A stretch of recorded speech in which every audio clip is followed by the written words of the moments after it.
공장 기술자로 일하던 철민 씨는 해외 취업을 온 마렌 씨와 결혼을 했습니다. 철민 씨는 초혼, 마렌 씨는 재혼이었죠. 결혼 후 5년, 마렌 씨는 철민 씨와 상의해 필리핀에 두고 온 10살 아들 미카엘을 한국에 데려오며 민법상 다문화 입양 절차를 밟게 됩니다. 하지만 한국이 낯선 미카엘을 보며 철민 씨는 어떻게 대하면 좋을지 고민입니다. 우선 아이의 입장을 생각해 볼까요? 아이는 익숙한 모든 것을 포기하고 한국에 왔습니다. 그리운 엄마, 다정한 새아빠와 행복하게 살 거란 기대가 더 컸기 때문이죠. 하지만 지금은 언어도 문화도 모두 낯설고 힘든 상태. 아이에겐 적응의 시간이 필요하고 이 시간을 기다려줄 든든한 아빠가 필요합니다. 아빠는 어떤 마음으로 아이를 대해야 할까요? 아이를 엄마의 딸린 존재가 아닌 독립적 인격체로 존중해 주세요. 아빠는 아이와 새로운 관계를 맺으며 양육의 기쁨과 행복도 느끼게 될 것입니다. 또 아이에 대한 엄마의 의견을 존중하며 열린 태도를 보이는 것도 좋은 영향을 줄 수 있습니다. 공장에서 일하는데 미카엘에게서 전화가 왔습니다. 그런데 숨소리만 들리고 아무 말이 없더니 끊어버리는 겁니다. 혹시나 잘못 걸었나 싶기도 하고 무슨 일 있겠냐는 생각에 잊었습니다. 하지만 얼마 후 모르는 번호로 전화가 와서 받았더니 미카엘이 학교에서 다쳐 병원에 있다고 하는 겁니다. 혹시 민법상 다문화 입양 절차를 마쳤다고 아빠의 역할이 끝났다고 생각하시나요? 민법상 다문화 입양 절차는 법적 관계를 정리한 것일 뿐 아이와의 관계는 정서적인 교감을 바탕으로 시작됩니다. 간혹 아이는 저절로 자란다라는 생각에 자유롭게 풀어준다고 하는데 자칫하면 방임이 될 수 있습니다. 방임은 엄연히 아이의 인권을 침해하는 학대 행위입니다. 아빠로서 아이에게 책임감을 보여준다면 정서적으로 더 믿고 의지할 아빠로 인정해 마음을 열 것이고 둘 사이에 바람직한 부모-자녀 관계가 시작될 것입니다. 특히 다문화 가족에서 한국인 아빠는 아이의 한국 생활에 대한 보호자입니다. 사소하게 휴대폰을 개통하는 것부터 가족의 입원과 치료에 이르기까지 아빠는 아이의 모든 한국 생활을 책임져야 합니다. 그렇다면 한국인 아빠는 어떻게 행동하는 게 좋을까요? 아이가 도움을 청하면 적극 나섭니다. 하지만 도움을 청하기 전 미리 행동하는 것이 좋죠. 그러려면 평소 아이를 관찰하고 살펴야 합니다. 그런데 이를 역순으로 하면 더 좋습니다.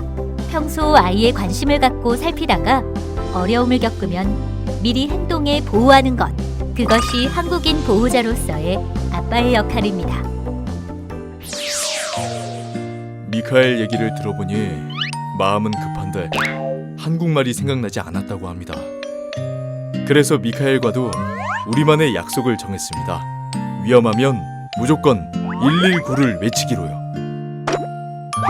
사소한 것인데도 미카엘은 크게 안심한 듯 보였습니다.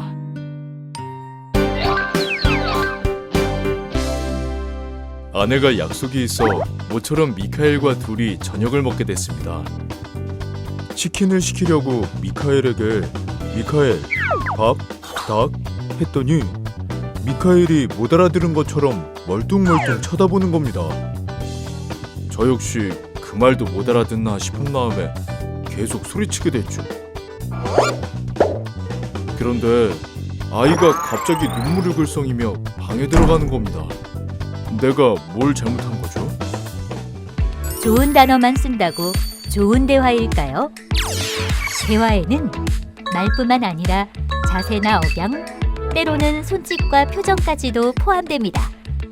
대화에 오해가 있었다면 당시 어떻게 대화했는지를 떠올려 보세요. 특히 한국어가 서툰 아이는 대화에서 말보다는 자세나 말투, 손짓과 표정 등에서 상황을 인지합니다. 그래서 한국인 아빠의 억센 억양과 표현을 아빠의 부정적인 의도로 착각하기 쉽습니다. 그렇다면 어떤 대화 자세가 필요할까요? 아이가 한국어에 익숙해지기 전까지는 말 이외의 요소에 주의하며 대화하세요. 특히 부드럽고 따뜻한 미소와 제스처가 중요합니다. 무표정이나 초점 없는 표정은 무섭게 비춰질 수 있습니다. 목소리도 가능한 일정한 목소리 톤으로 가족끼리 통하는 적절한 단어를 쓰는 것도 좋습니다. 무엇보다 아이의 모국어를 배워보세요. 자주 사용하는 단어, 일상적인 회화 표현 등으로 아이와 더 가까워질 수 있고 아이를 이해하려고 노력하는 아빠의 모습이 더 든든하고 믿음직스러워 보일 것입니다. 그 이후 미카엘과 대화할 때마다 가능한 부드러운 말투와 몸짓을 보이려고 애쓰고 있습니다. 오해 없이 치킨을 시켜 먹을 수 있는 사이가 됐습니다.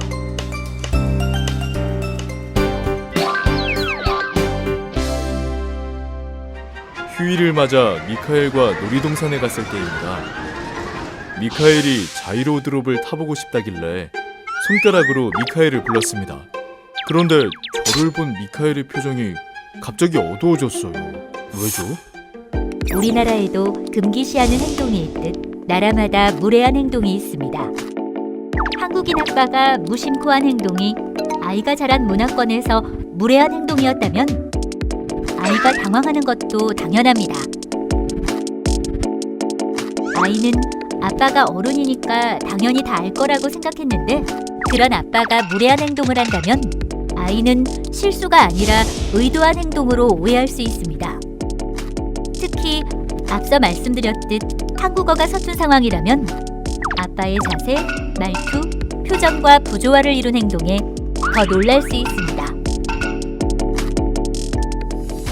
그렇다면 한국인 아빠에게는 어떤 자세가 필요할까요?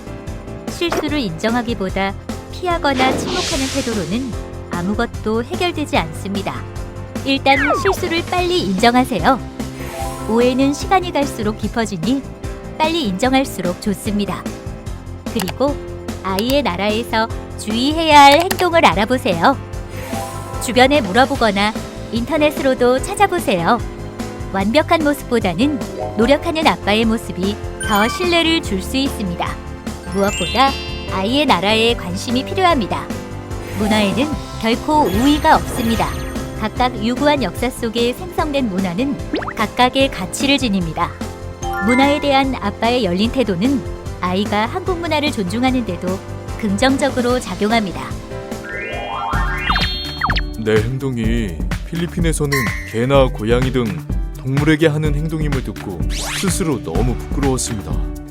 저는 미카엘에게 사과해 오해를 풀고 인터넷으로 필리핀에서 주의할 행동을 배웠습니다. 앞으로는 필리핀의 역사도 더 공부해 볼 생각입니다.